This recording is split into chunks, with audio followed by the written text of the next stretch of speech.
morning, everybody. I'm Michael Stowe from Virginia Tech, and thanks everybody for coming out. And I'll turn it over to Dr. Marc Edwards. Well, I just wanted to thank everyone for coming today, and we wanted to provide an opportunity to update progress on some very intensive work that's been ongoing in Flint in terms of tracking the recovery and lead levels in Flint system, the effectiveness of the flushing program. Also, recent concerns raised about disinfection byproducts that were thought to be unusually high in the Flint system, but have proven not to be high. And also some ongoing work on Legionella issues. So when we had our last press conference, it was about 6 weeks ago at Virginia Tech, we talked about how important it is for a properly functioning distribution system to have water flowing through it. And the idea here is that in order to protect the water from the pipes, which in the case of Flint are generally unlined iron pipes, you need this protective coating on the inside of the pipe. And this coating was formed over decades when Flint was using Detroit water, and it had phosphate, corrosion inhibitor, in the system. And what we realized was that when we were on the Flint River water, these scales started to fall off, literally into the water. Chunks of rust with iron phosphate, lead phosphate were falling off into the water. And it created a lot of loose sediment, loose rust on the pipe.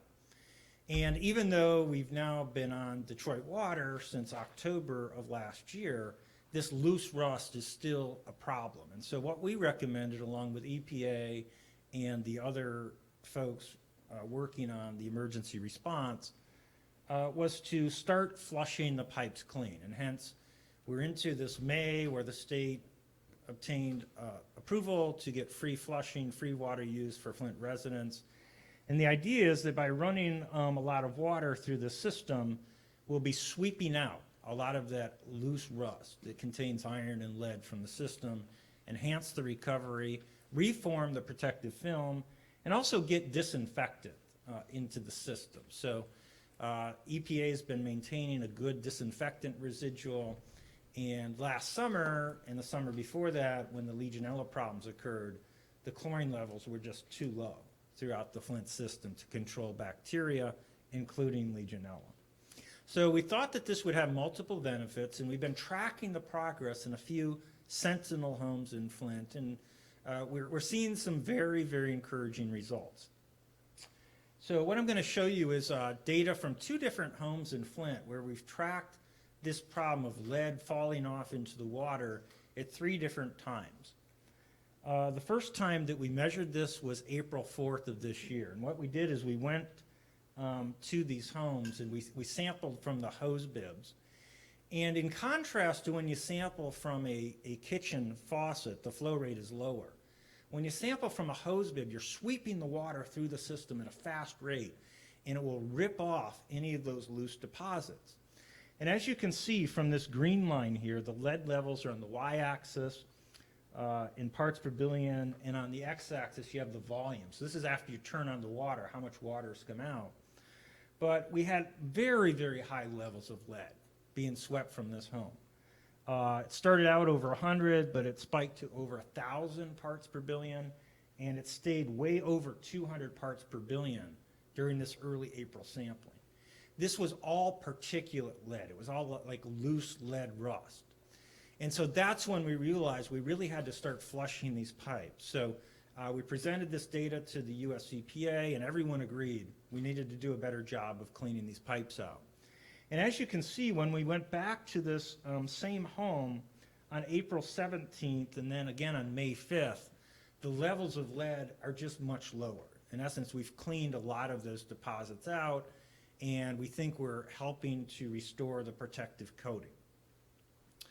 Likewise, at this other house, it's the exact same thing. You see the green line, it's very, very erratic. Levels are low, levels are high, levels are low, levels are high. This is what we call Russian roulette problem, where chunks of lead sometimes fall off into water, sometimes they don't. But after that first, very, very thorough cleaning, the thorough flushing, when we went back to that house in April 17th and then May 5th, again, the lead levels are much, much lower. So this is what we hope to accomplish with the flushing. To the extent residents in Flint took advantage of this program and cleaned the pipes out, we think that that was a good thing. And so this program appears to have helped the situation. We won't know for sure until we do another citywide sampling. And of course, you know, there's several citywide samplings that are ongoing. One of the most important is the one coordinated by Flint residents, which in August 2015 first revealed the extent of the lead and water problem. EPA funded a resampling earlier this year that showed lead levels were still not meeting federal standards.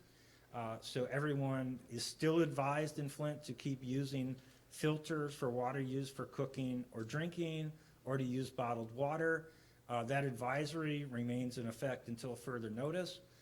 But EPA has agreed to refund another Flint resident sampling in July of this year. We should have the results by early August. And that, coupled with other efforts that are ongoing throughout the city, might eventually be part of the process that leads us to judge, is Flint meeting federal standards finally for lead in drinking water? So the other reason that we're here today is to talk about disinfection byproducts and the ongoing efforts to control Legionella. The disinfection byproducts were a problem on the Flint River back in 2014 and through about middle of 2015. When we came and sampled Flint water in middle of 2015 August, it was right after they installed granular activated carbon filtration. The state had been reporting that disinfection byproducts formed in the water from adding chlorine to the water were meeting federal standards, and we confirmed that in August when we came and sampled. We also sampled hot water heaters at that time, and we did not see anything unusual in terms of disinfection byproducts, chloroform, any other compounds. But early this year, after switching back to Detroit, they've been meeting THM rules. A third party came to town and claimed that they had found unprecedented levels of disinfection byproducts in Flint bathrooms. Specifically, that there were very, very high levels of chloroform and trihalomethanes, and that they were worse than any other disaster that this group ever encountered. So this was very, very concerning to us, as it was to Flint residents, and of course everyone took these claims very seriously. And we launched at Virginia Tech in collaboration with a partner at University of Massachusetts an unprecedented third-party evaluation of disinfection byproducts in Flint, both hot and cold water. And so we did bring the world's foremost expert on DBPs, or one of them at least, to do this special sampling. Virginia Tech collected these samples on May 5th. We shipped them to Dr. David Reckhow's lab at UMass. He's going to report on his results, and then we're going to compile results that have been collected by 5 different groups. 5 different groups have been measuring disinfection byproducts in Flint water. And we just want to present a summary of those. So, Dave. Thank you, Mark, and thanks, everyone. So I'm really delighted to have an opportunity to be here and to be brought in on this, because I think this is very important. But usually when I'm in front of a group like this, I've got bad news. But in this case, the news is pretty good when it comes to disinfection byproducts. They're really not all that high. But I think what I need to do first is just give you a little bit of a historical context of why we're here talking about disinfection byproducts. Probably all of you have heard about DBPs a little bit, but let me just indulge me for a minute, and I'll give you my spiel on this. So the disinfection byproducts are really there as a result of adding chlorine to the water. That has been a tremendous public health benefit. And so as a result, we have very, very rare incidents of waterborne disease, whereas 100 years ago, it was common for people to die on a regular basis in large cities as a result of typhus, typhoid, cholera, and sometimes it was a horrible death. So the use of chlorine is a great public health triumph from the engineering perspective. However, we do have one downside, and that is that the chlorine will react with naturally occurring organic matter that comes from leaves, trees, plant matter that gets into the water, it's always there, and form some of these halogenated compounds. We've known about this since the mid-70s, and it's a very small risk that we're willing to take for the tremendous benefit that you get from killing pathogens in water. And so getting right to some of the Flint data, what I wanted to show you, and I think this is perhaps a little out of order, but I want to show you where the Flint data that have been collected up to this point fall as compared to the US norms. And so what we have here is our cumulative distribution plots. These are plots showing the trihalomethane concentrations on the x-axis and the percent or cumulative, actually if you multiply this by 100, this would be the percent of systems that have values that are lower than this. And so the important line here I want to point out is the trihalomethane line, the total trihalomethanes. And so what this indicates that half of the systems in the country, which would be at the 50th percentile, have total trihalomethane levels that are in fact a little higher than Flint's. And so the box shows the seasonal range that we see for Flint when Flint is on Detroit water. When it was on the Flint River, it was higher, as Mark said. But we're back to the Detroit water, and so we're back within the range, which is within what you expect to see based on systems across the country. And there are seasonal variations too. It'll go up in the summer and down in the winter, but this is a rough average. So this is the good news, that there's nothing out of the ordinary from what we see. When it comes to the haloacetic acid, which is another group of disinfection byproducts that have been discovered more recently but are also regulated, we see the same story, and in fact maybe it's even a little bit better. The national average is around 20 micrograms per liter, and the range that we see for Flint is below that, or in that range certainly. And again, there's a seasonal variation you expect to see in all these. Okay, so then we went on to some special studies. We have studies conducted by UMass, studies conducted by the US EPA, and so Flint is, as you might expect, one of the most heavily studied cities, certainly of this size anywhere in the country. And so what we found so far, well, we've done studies at some of the Flint homes, some of the Sentinel homes that Mark mentioned. We've looked at disinfection byproducts in the cold water, but also in the hot water, because there's been a lot of discussion about the fact that when we're in the home, we're drinking the cold water, but we're usually exposed more to the hot water in showers and bathing and washing dishes, whatever. And so it's important to know that is there a difference between the two?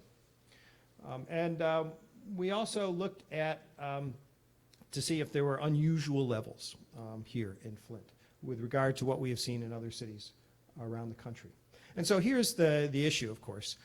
You've got maybe a tank hot water heater, maybe an on-demand water heater, but the tank water heaters are probably create a little more of an issue here, because what happens is the water comes in, the cold water, which is at the levels that are normally monitored by the US EPA, the compliance regulatory levels, and they go into the water heater, and the water heater, of course, heats it up. And what you may remember from chemistry class that you took years ago is that whenever you heat up something, the chemical reactions that are going to occur faster.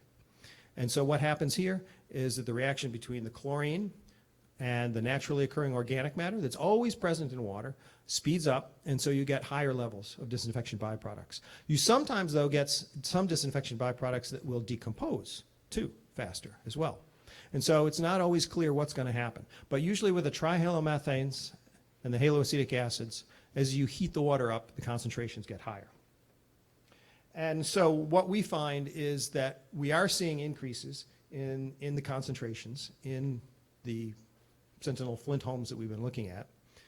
And those generally range around, well, let's say as high as 63% increase as a result of going through the water heater, and as low as 3 or 4% increase too. There was one at 91% as well. Now that may seem like a high number, but if you look at the national data that we have on what water heaters do to disinfection byproducts, you see that it can increase up to 250%. In fact, I have a very personal connection because we did one study, extensive study at UMass out of my house, and the disinfection byproduct, the trihalomethane levels in my house increased by about 200% as a result of going through the water heater. So there are a lot that are much higher than Flint. But once again, the range in Flint was, a decrease of 4%, which can sometimes happen if the chlorine residual is very low, up to an increase of 91%. And the control sample in the Detroit water was somewhere in between. So again, nothing all that unusual here. But we're going to continue to study this. So one of the things that we're doing at UMass is we're looking at more than just the regulated disinfection byproducts. There are, and I think it's been mentioned by others, a lot more than just the dozen or so that are regulated. There are, in fact, hundreds. And so we've got some research going on and students who have been looking at these other disinfection byproducts. And I present you a list. These are the regulated ones that we're looking at. And once again, our conclusions are none of the regulated DBPs exceed federal standards. And in fact, they're not really all that high on a national basis. They're pretty average, I would say. The other ones that we're looking at, and I'll give you a whole list of these, not that I expect anyone to remember the names, but just so you know that we are looking at a lot of what sometimes are referred to as emerging disinfection byproducts, which may be the subject of future regulation, but no indication that's going to be the case yet. So we have those. We have halonitriles, haloketones, halonitromethanes, haloacetamides, halobenzoquinones, and it goes on and on, chlorohaloacetamides, total organic halogen, oxyhalides, aldehydes. And so we're generating a lot of data, and so far what we found is nothing, again, unusual in the water, either in the cold water or in the hot water. And we've been at UMass looking at some of these disinfection byproducts in a number of different locations. And so that is the good news, certainly, that at least now that you're back to the Detroit water, there's nothing unusual going on. And then I just wanted to mention that others have reported some other compounds that I would say are not classically disinfection byproducts, but there has been some mention in the press of these. One is the first one on this list, 1,4-dichlorobenzene, also known as para-dichlorobenzene. Another one, 2-butanone, also known as methyl ethyl ketone, methylene chloride or dichloromethane, and acetone. These things are all, as it turns out, highly volatile substances that are often found in air, in indoor air. They're products that you find, or they're components of household products. And while it's entirely likely that some of the acetone that has been measured might have come as a very minor disinfection byproduct, the others I suspect, and I can't say for sure unless we do more study, but I suspect they come from home products that have just escaped into the air and have been measured as such. And none of these are terribly toxic or of great concern. So I think the focus should be more on the disinfection byproducts, and once again, the good news is that the chloroform and other DBPs are expected in all systems where you add chlorine, and you've got them in Flint, but we expect that, and the levels are very standard, very average. And so far, all of the data that we have generated looking at levels in hot water and water heaters, and also looking at the non-regulated compounds. And we will be presenting the data at some future date. We've done one set of sampling back on May 5th, and we've got a team out right now doing some sampling as well. And we'll probably have a couple more sampling campaigns, and we'll announce the data at some point in the future, but so far, nothing really unusual there. Okay, so then I want to turn it over to Shawn, who's going to talk a little bit more about some of the work that he's been doing on the ground here on DBPs. Thank you.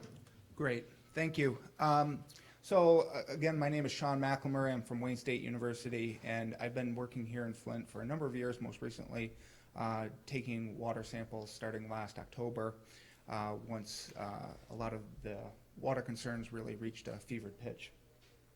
And so I want to report to you 3 sets of samples that we've collected. In October 18th, we came out, and this was right as the water was being switched back to Detroit water, back from the Flint River. And so these samples actually contain a mixture of samples that were collected from houses that had Detroit water and houses that still had the Flint River, the treated Flint River water in them. December 5th and 9th, we came back out again. This is right before they increased the amount of phosphorus that was being added to the water in an attempt to decrease the amount of lead that was leaching from lead pipes. And then finally, we came back again in January, late January, January 29th, after reports that there were problems with one of the chlorination units in the distribution system. I will say that the sampling that, the results that I'm about to show you were all done using EPA-approved methods. It's EPA method 502.2, if you want to look it up. You know, when we do this, we take replicate samples, we do controls, we do blanks, and all of those results I'm not going to present, but they came out normal. So here's this kind of summary slide.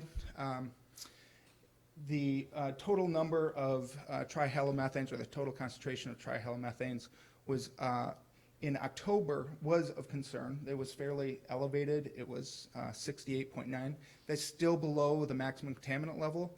But as you can see, there were a number of houses, 6 houses, that did have elevated levels, some going up to 145. This was nothing new. This is why, you know, we had all sorts of experts coming together and trying to address the system. This is why the EPA became involved. And then coming back in December, a short time later, you can see that that number drops down to a much more reasonable level of about 36 parts per million, or parts per billion, excuse me. In January, even after the reports of problems with the chlorination unit, you can see that we still have a fairly low level of total trihalomethanes. I want to pull out one sample that was included in here, and that is from December. We did measure hot and cold water in a house from one of the water heaters, and just to kind of exemplify the point made earlier, you can see here that the hot water did reveal a higher concentration of trihalomethanes, about 30% higher, but that's still within the realm of what is typically observed. So I wanted to try to present that data and just kind of reaffirm some of the other groups' findings. We see that in our data as well. The last piece here that I want to present is results from the US EPA. And so after the results that I showed you, the EPA was in sampling in March, April, and May. And they too have found much more normal levels of total trihalomethanes. I will say that this is expected during the winter season when the temperatures are lower, as was explained about the water heaters. But there's also some other chemistry that's involved in there. But nonetheless, we typically see a seasonal spike in the concentration of TTHMs in the summer, and it kind of recedes during the winter, but certainly much lower values. And they also went above and beyond measuring other forms of haloacetic acids, and those values looked to be fairly good as well. So just to kind of summarize where we are on the disinfection byproducts, there's been a whole slew of independent analyses. We've had the state of Michigan, we've had the US EPA, UMass, Virginia Tech, and Wayne State, and we all generally see the same picture. Certainly after the switch back to the Detroit water, there's nothing unexpected. Yes, there can be elevated levels that are higher concentrations of TTHMs in the hot water tanks, but even those levels are not up to anything that seems alarming or concerning to any of us. And the levels of DBPs are in the low normal range. And I guess with that, I will turn this over to Dr. Amy Pruden from Virginia Tech to discuss some of the Legionella work that has gone on so far.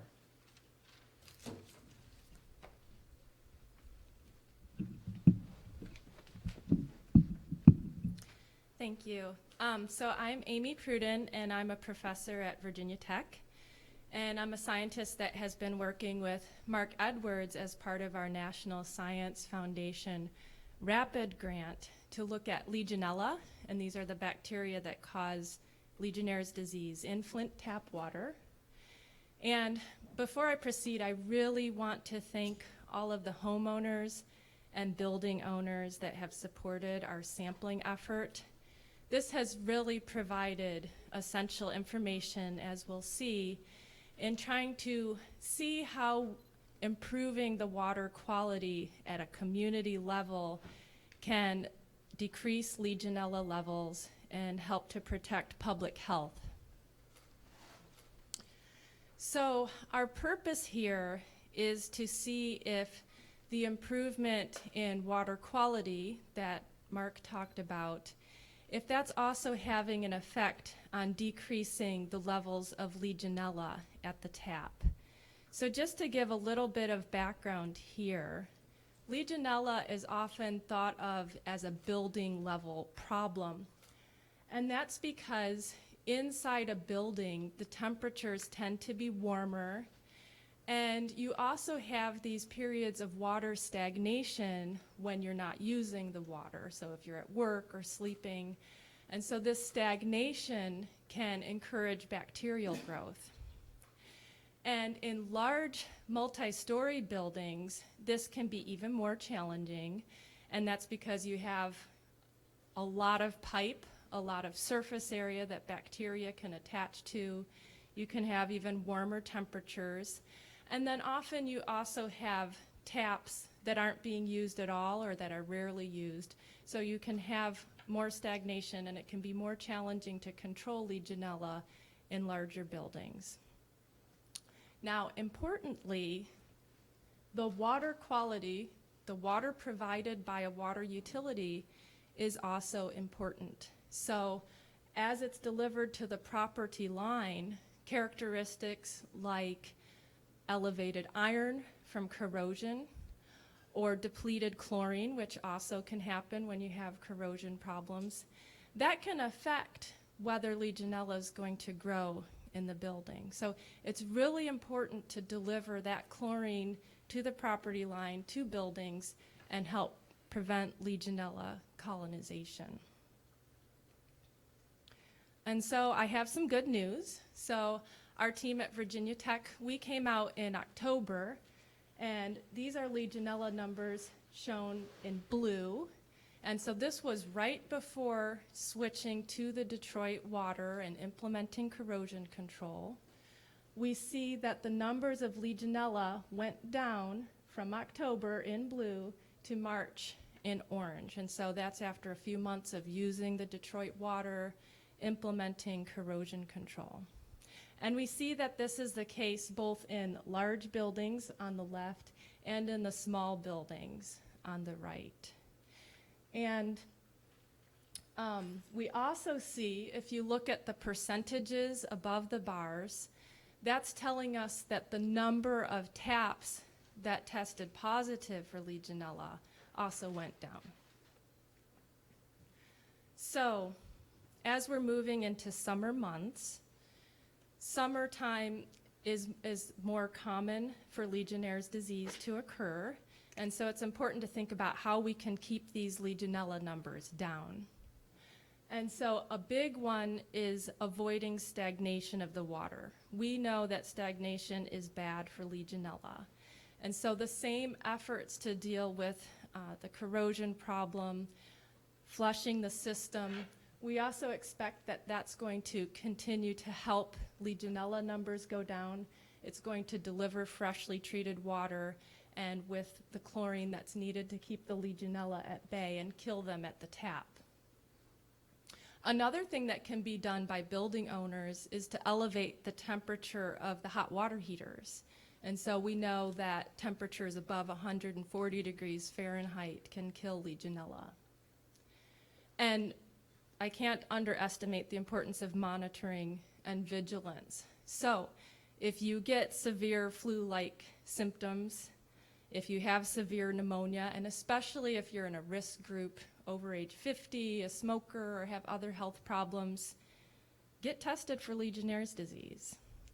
And also important to point out, as Mark emphasized, is that EPA is working to continually improve the water quality in Flint, and that should help in an array of issues, including Legionella. and that the hospitals and the state health department and the local health department are very closely monitoring and reporting Legionnaire's disease. And our team at Virginia Tech, we plan to continue sampling in Flint through the summer, and we'd like to continue looking at these large buildings and small buildings and looking at Legionella pneumophila. So that's the specific strain that usually is the culprit in Legionnaire's disease. And we never found it in the small buildings, but we're going to continue to look for it just in case. And we'll also be launching a hot water heater study. And that's because we know that Legionella prefer warm water. And so we'll survey houses with electric water heaters and gas water heaters and see if there is Legionella contamination in these water heaters. And then if there is, we're going to be working with the state of Michigan to do a flushing program and see if these same benefits of flushing, of bringing in the chlorine, can also benefit any potential Legionella issues. So we hope to complete that study in the next couple months, and hopefully we'll have results to report on that soon. Thank you.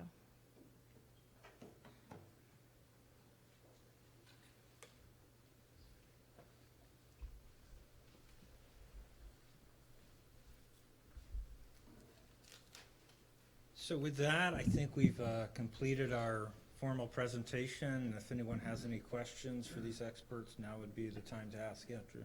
Dr. Edwards, where are we? It seems like people are now hearing a lot of different things. It's about trust at this point. You know, one group comes in and says one thing, your data shows another thing. It's all very eerily similar to what was going on a year and a half ago.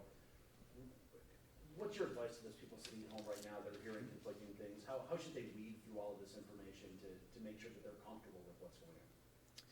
Well, I think the key point here is you have to ultimately look at the credibility of the people making these claims. And unfortunately, the way they gathered their data that created this concern and what I would call a false alarm is not an approved method of sampling in water. As Dr. Reckhow pointed out, a lot of the contaminants that are collected by these sponges are collected from air. And so if you find something bad, is it in the air of the home or is it in the water? You don't know. And unfortunately, they didn't do controls where normal scientists will put whatever you're sampling in the air, so you're actually measuring the air and not just the water, and you can catch these kind of issues. So unfortunately, I think this was very well intentioned, what was done, but unfortunately, it's a false alarm. There's no physical, chemical, or biological reason why chloroform or THMs or disinfection byproducts in Flint would be worse than any other city. In fact, in most cases, it's going to be better. And so, you know, at some point, you just have to look at the experience. I don't think this group has any experience with water. I don't think they have any experience measuring disinfection byproducts in water, sorting out what contaminants come from air and what comes from water. They don't have a science background, and I've just made available to you the very best people in the United States to look at this, and 5 groups of people who know what they're doing found no problem. So, you know, I understand that the trust will never be there for some people.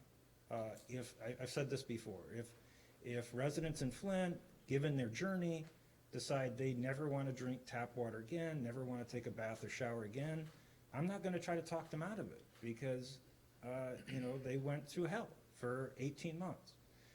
But at the same time, if you're not experiencing these health effects in Flint from bathing or showering, feel free to continue to bathe or shower because hygiene is just so important. And one of the reasons I got this group together was a month ago, I was getting calls from moms who were not letting their children bathe or shower or even wash their hands because of these fears.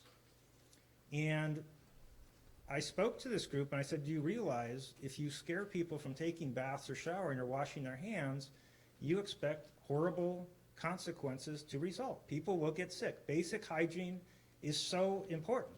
It's considered one of the greatest advances of the last 150 years, is just practicing good hygiene and sanitation. And so the harm that was done from this is quite serious, I believe, as well.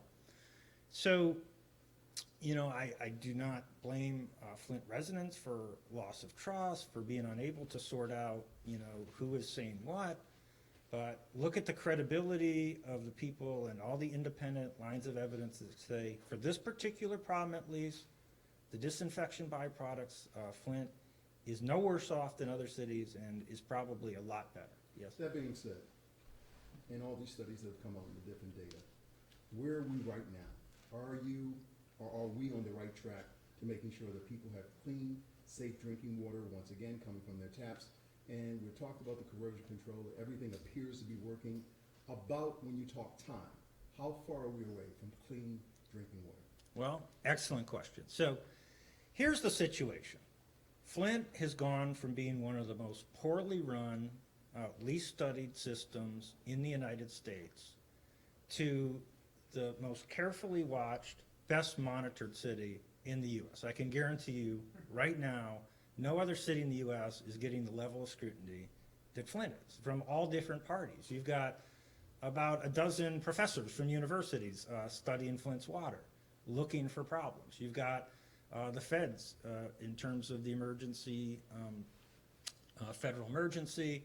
You've got the state has really come around and they're doing a great job. So everyone is here really looking at problems. And what that means is, with this high level of scrutiny, the bar is set very, very high. And let's just take one simple example, lead. Everyone knows the lead was high and it's still too high, and we won't know for some months whether you're meeting the same standard as other cities in the United States. But before anyone goes out on a limb and says you are meeting those standards, there's 3 or 4 different groups that are going to have to give input to that decision. So one of the most important groups is the city of Flint. The residents who found the lead problem in the first place and repeating their sampling in July and August of this year. That's going to be one set of information that goes into this decision. The EPA is overseeing this, the state is doing sampling, and so basically all of these parties are going to have to agree that Flint is now meeting the same lead standard as other U.S. cities. Now that does not mean Flint is not going to have a lead and water problem even then. We now know, you know, EPA has been admitted that this law isn't good enough. They're trying to revise it. And the state of Michigan, if they pass a new law, it's quite likely that Flint will not pass that new law right away. But trying to get to the same level of protection offered other U.S. cities, it's going to take as long as it takes. And I know that's not, you know, very comforting. But the reality is it's because everyone is being so cautious, and many, many parties are going to have to sign off onto this fact because they know that making a mistake is not an option. So that said, I'm pretty hopeful that in the next 6 months, you'll be in a range where it could very well happen that Flint is meeting the lead level. And right now, Flint is meeting all other standards for safe water, except for lead. Yep. Dr. Edwards, with that being said, I know we had spoken before about the filters. Are you 100% positive, completely confident that anyone in any part of the city of Flint can drink safe, clean drinking water with the tap on their, with the filter on their tap? Yeah, the end of faucet filters that are being distributed by the state, by the federal government, are NSF certified to remove lead. EPA has gone, okay, so we have tested those in the lab and tried to make them fail. We never could. We tested them in homes in Flint last summer, and they were working very effectively then. And EPA's even gone in and tested hundreds of homes that had high lead, measuring the lead coming out of those filters. In every single case, lead was way, way below the 15 parts per billion. So I can say with certainty, there's no evidence that there is any problem with these filters. And I think you're going to get new guidance on the filters soon that say, you know, they're certainly safe for younger kids as well. But based on the data, I've said that all along. It's just the feds were being overly cautious, and I'm not going to criticize anyone for being overly cautious in this situation. At one point, they were saying certain groups should not use the filters, use bottled water. But all the data since then has been saying, at least for lead, the levels are very, very safe. There is one issue I would like to talk about, though, and I saw another example of that today, these whole house filters. This is a big concern. People are buying filters in the front of their house, and many of these have granular activated carbon in them. And I just visited a house with very serious bacteria issues because this filter was removing the chlorine before it went into the plumbing.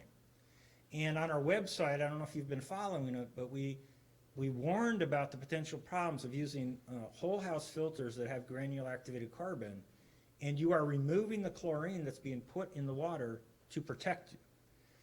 And so if you have these filters, you're almost better off with the type of filter that does not remove the chlorine, a filter that does not have granular activated carbon. It will remove the particles, it will let the chlorine go through, and that would be the best of both worlds. But I'm a little bit concerned about what I'm seeing from these whole house filters that are removing the chlorine right now. I know Flint residents are buying theirs because they're scared of the water. Some residents talked to me and said, will this remove the disinfection byproducts? The disinfection byproducts are not that serious a problem in the Flint water right now. So I would advise against using the whole house filters with activated carbon in them, because they literally, they breed bacteria in your house. And that's one thing that's making the water distasteful. It's one thing that led, it's the type of thing that led to the Legionella problems that we saw in the past. So in trying to solve this problem, we don't want to inadvertently make it worse, and I'm a little bit concerned about what I'm seeing with those filters. Dr. Yeah. Edwards? Oh, let's go. Yep, man. My question is this, and I came in a little late, but I caught his presentation about October. Right. Is it fair to say that from that point and where we're at now moving forward, you're saying that the bathing and showering water is safe, but if you went back from that point at the height of when the residents was complaining to me, your study has not touched on any of those samples as it relates to 2014, 2015 and the summer months. So would it be fair for a representative like me to say that those might not have been false alarms or have there been no sampling in your study from that point back? Oh, okay. So excellent question. The reality is that up until the switch, Flint water was more dangerous for bathing and showering than water in other U.S. cities. It had THMs that were higher than other cities and in fact exceeded federal standards for THMs. Even worse, we now know the bacteria levels were high. So the Legionella was growing in the water and in the buildings.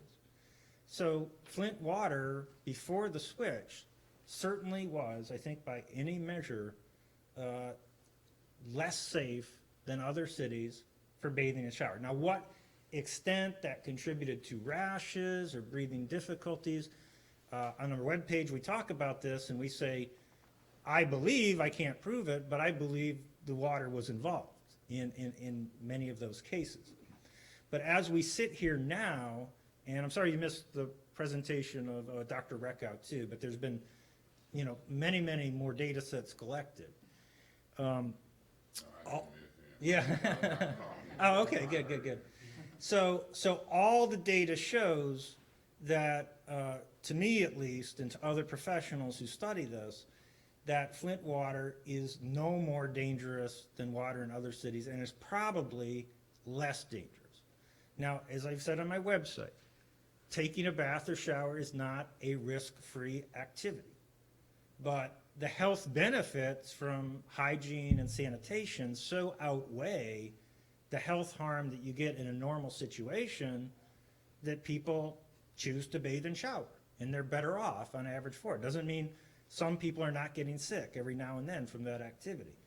So everyone has to kind of judge these risks on their own, but I think my key point is if you're afraid of bathing or showering or washing your hands in Flint water, you must practice other ways of hygiene, sanitation, you know. So you have the hand wipes that people use. You can take sponge baths. They do this in other countries. And if you do not do that, you're going to see diseases in the schools. And that's unfortunately what we saw last month with the uptick in gastrointestinal disease. That comes from, most commonly from not bathing or showering. Yeah, let's go with, Just really quick two-point question. Is there an issue with getting the information to cover maintenance and installation of the faucets and filters to all the populations in the city? The second question, what about all these high copper readings in the Mott Park area and some of the older, like Civic Park? I haven't heard much discussion on some of the health effects of high copper. okay. So in terms of the filters, I think that information is readily available. So on the box, it should say like how frequently you need to replace that cartridge, and the cartridges I think are still being made available, and so folks should be replacing that on the schedule. And I have seen, this morning I just saw a resident with a very serious problem though with this whole house filter, because their filter clogged very, very quickly, and they've been trying to call the people who installed it to replace it and to learn where they can buy a new filter, and no one's responding to them. So a lot of things were done with good intentions, like people paid to have these filters installed, and now the residents can't get them serviced. So that's a whole different ballgame, because that's happening outside of the state and federal response, where people are trying to clean the water going into their house, and no one is overseeing the maintenance or replacement of those filters. And so something should be done about that. I mean, it's not enough to come in, install a filter, and then leave and then not return phone calls to people who are, the filter was clogged. They couldn't even get enough water in the house. So I saw this today. In terms of the copper issue, I have not seen data with high copper throughout the Flint system. I've only seen in all the hundreds and hundreds of samples we collected, I think only 3 had over the EPA standard for copper of 1.3 milligrams per liter. And those were samples that had very, very, very discolored water. Copper is a much lesser health concern than lead because it's a trace nutrient. If you look on your vitamin pills, more often than not, you will see copper listed as a good thing in the vitamin pill. About 1 milligram of copper is often added. Unlike lead. Lead, there's no safe level. Any lead is bad. Normal copper exposure from plumbing, not considered harmful. In fact, it's considered helpful because it's in low levels because it's a trace nutrient. If you have certain genetic problems like Wilson's disease, that can be an issue, but that's a very rare ailment, and if so, you probably know about that.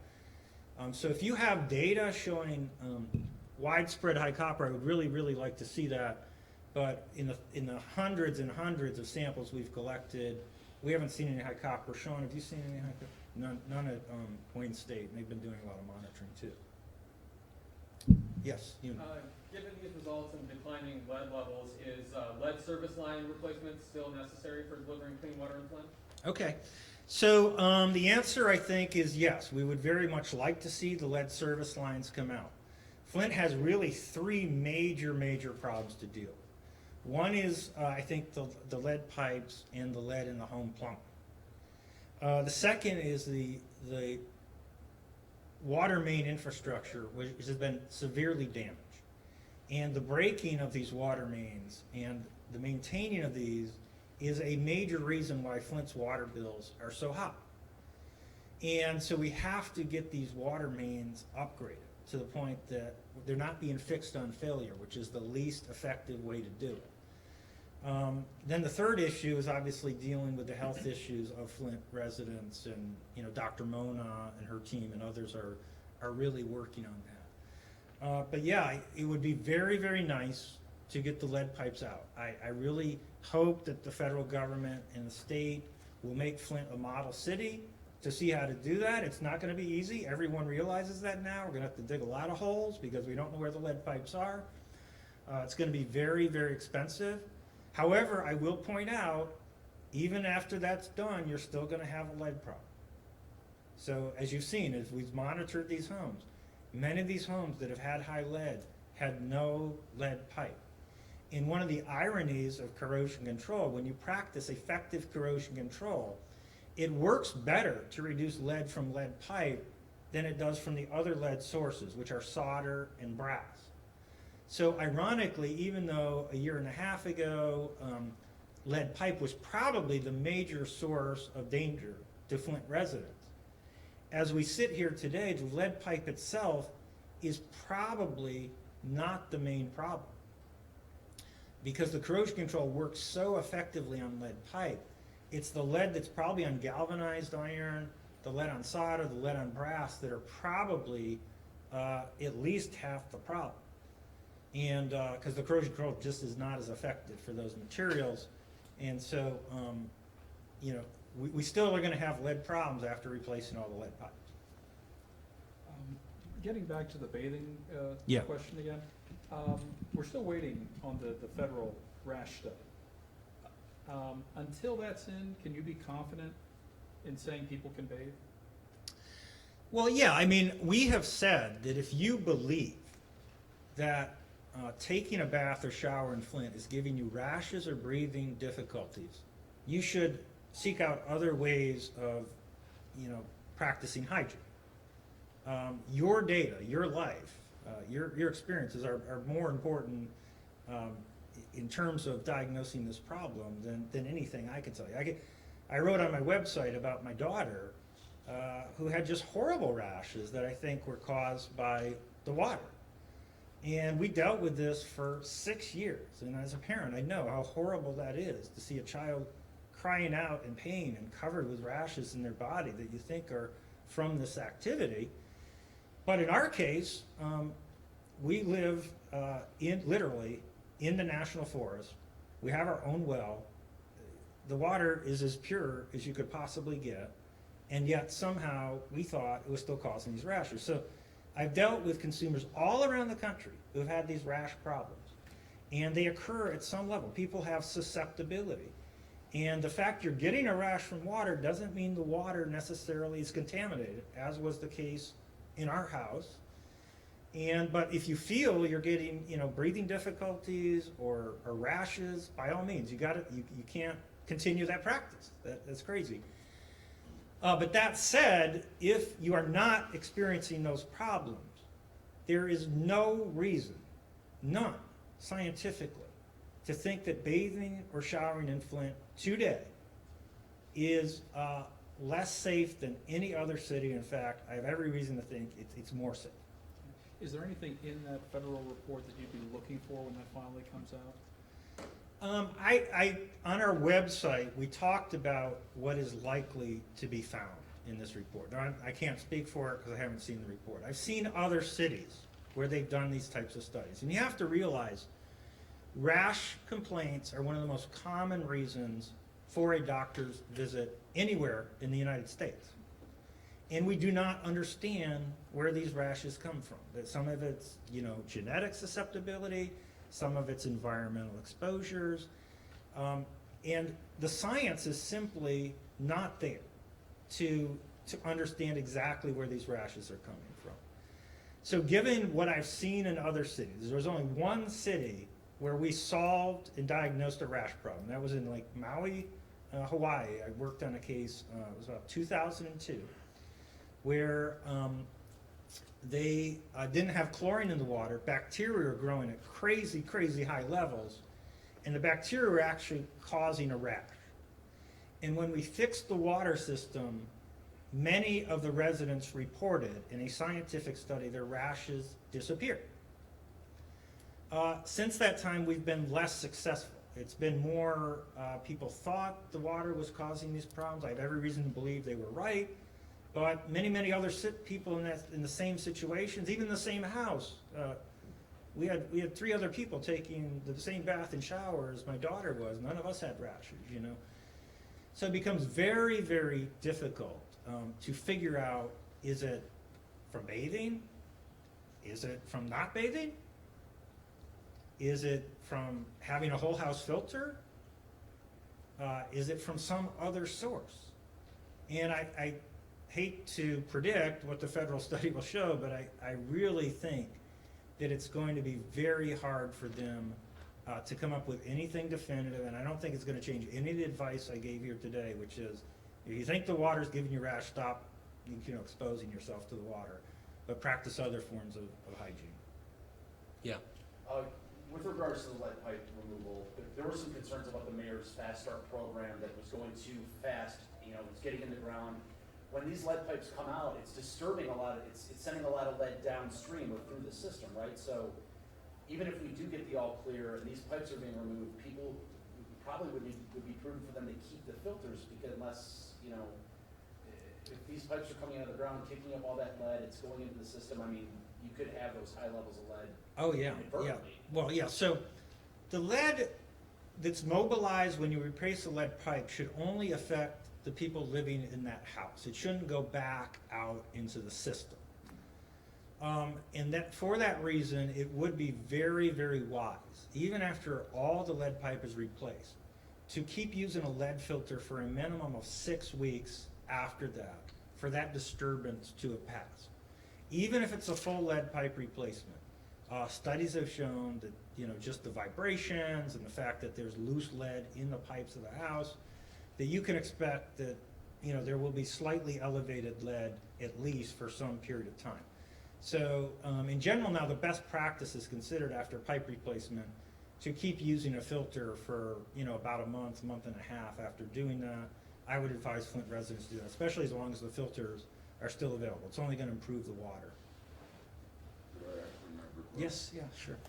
Yeah, this question, I don't want to throw this press conference off, but when I look at Wayne State, yourself and others that's been involved in this study, and Flint is getting all this attention, this question is kind of off point, but I want to ask, have you or Wayne State or any of the others involved took a proactive look at the KWA? Because as we get ready to, as we deal with the Flint water as a KWA board member, I'm in the process of trying to follow an EPA mandate to test that water and that system over the next 3 to 6 months. So are these resources going to be available, or have there been any dialogue about looking at that system from Fort Huron to Flint? And if not, how do you get that going at the same time you have this going? So that's an excellent question. There's a lot of concern about the switch to the pipeline. And I think based on what I've learned, and you'll have to ask the EPA to confirm, but I think this is, again, we've gone from a situation that was the most poorly planned switch in history, which was the switch from the Detroit water system to Flint River, where the city was not at that point trained or ready to take on that responsibility. But even so, if basic corrosion control law had been followed, I think the city employees would have gotten the job done, and it would have turned out okay. But there's no doubt the switch was an epically bad decision. I went on record saying that September of last year, and I believe it today. But EPA is now very carefully looking at how that switch is going to occur to make sure that there's nothing unexpected that's going to occur. And this is going to be one of the best supervised switches in U.S. history when that occurs. If and when. Yeah, yeah. Well, I mean, as we've seen, people are saying that we're not ready yet. I mean, we have to have the right people here, the right training. You have to have the right monitoring to make sure there's no unanticipated problems.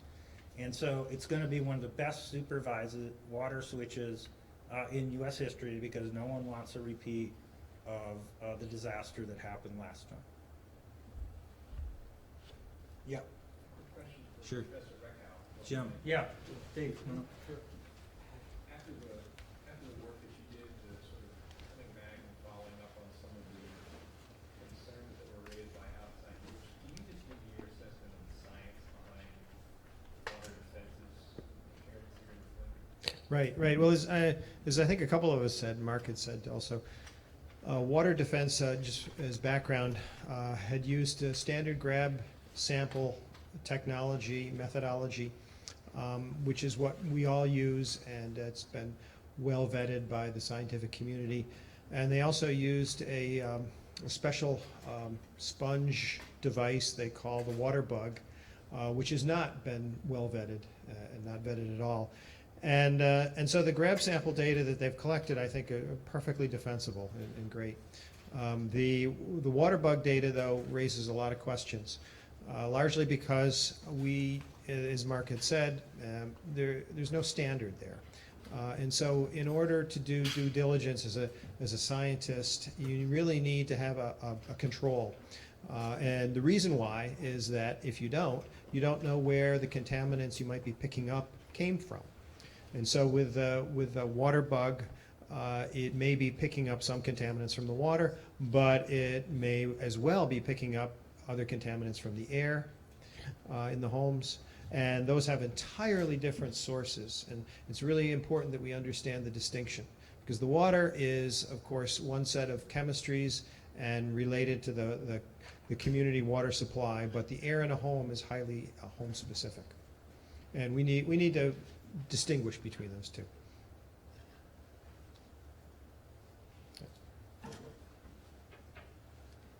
Well, and I think also if you look at the data that some of the more concerning levels they found were just in one home, for example, and so that would lend itself to that. We actually looked for some of the compounds that they described as being very, very high in our sampling. We didn't find them. So the fact it's only found in one home at these high levels, that is what you expect from indoor air pollution sort of issues. So. Any other questions? Yes, sir. The EPA has said the emergency will be over on August 14th. Will it? I didn't hear that announcement. If so, I wasn't told about that. So I think that's perhaps the end of the, sort of the disaster response, and maybe, I don't know, but certainly no one is going to be saying the water is safe by that point without a lot of vetting and a lot more data. I mean, everyone's in agreement the water is not currently safe for cooking or drinking at this time. And I can't imagine any kind of announcement happening before August, even if everyone gets all this data together and sits around the table. But, yeah. Yes, sir. One more question on Legionella. Dr. McElmurry, you spoke about buildings, but what about these, as the EPA designated them, residential dead-end sites, near particularly Hemp Hill, north of the city, east and west, where you have a lot of city water?